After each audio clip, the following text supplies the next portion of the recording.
So SAG actors are going on strike. What does that mean? My name is Luke Cook. I'm an actor from the... Go watch his video so you can understand a little more about the issues that are happening right now with the writer's strike and the actor's strike happening. I'm going to use this as an opportunity to talk about working in the industry. Now, for some clarification, I did not work in the industry. I had a very close friend who spent many years working in the film industry. And at the time that he worked in the film industry, he shared many details with me. He shared a lot of images and stories that he probably shouldn't have almost every day.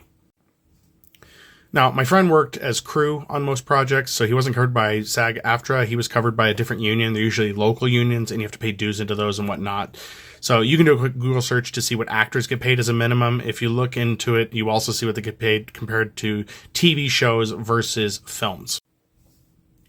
Anyhow, my friend worked many years ago on a lot of high-profile projects, and he was crew on a lot of these projects, but he didn't start out making a ton of money and was definitely not working a lot of high-end positions.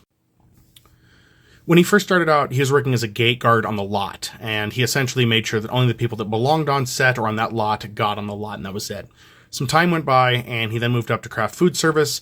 This always sounded like a fun gig to me. Basically, you're providing food to the entire set, stuff like that. So you end up meeting a lot of people.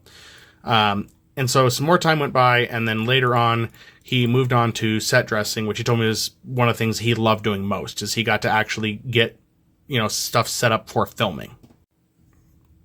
Towards the end of his career in the film industry, he was doing lighting and condor operation. And then in one particular film, I remember he had called me really excited because he said, "I'm going to be the moon in this movie." And I wasn't sure what that meant, but he was basically providing the lighting and night shots of where the moon would be in the sky.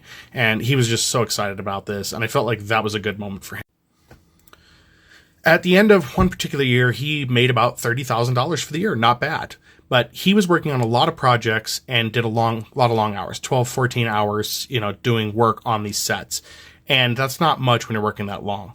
Also, add to that sometimes work dried up. So he may have gone months without any projects and he had to survive on whatever he had made off the previous few projects. Sometimes it was 30,000, sometimes it was less.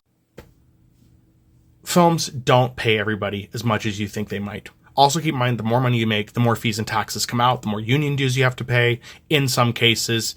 And there's other stuff that gets yanked out. So while he may have made $100,000 in some years on paper, he was not taking home quite that much. It was far, far less.